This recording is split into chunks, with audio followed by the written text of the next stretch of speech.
Welcome to new TV Telugu. రాష్ట్రంలో ప్రతి కుటుంబానికి సంబంధించిన పూర్తి సమాచారాన్ని ఒకే గొడుగు కిందకు తెచ్చేలా రూపొందిస్తున్న ఫ్యామిలీ బెనిఫిట్ మేనేజ్మెంట్ సిస్టమ్ పై ముఖ్యమంత్రి చంద్రబాబు ప్రత్యేక దృష్టి సారించారు. ఇందులో భాగంగా అసెంబ్లీలోని తన ఛాంబర్లో అధికారులతో ఆయన కీలక సమీక్ష నిర్వహించారు.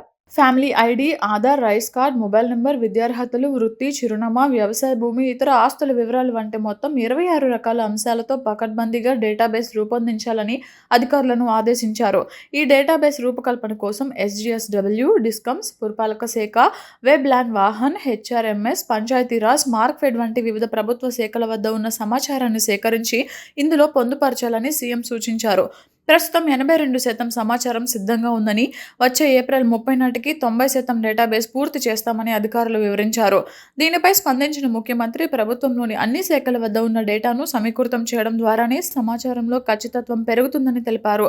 రాష్ట్రంలోని ప్రతి కుటుంబానికి ఫ్యామిలీ కార్డు అందించడమే తమ ప్రభుత్వ ప్రధాన లక్ష్యమని, దీనికి అనుగుణంగా అధికారులు బాధ్యతాయుతంగా పనిచేయాలని చంద్రబాబు స్పష్టం చేశారు.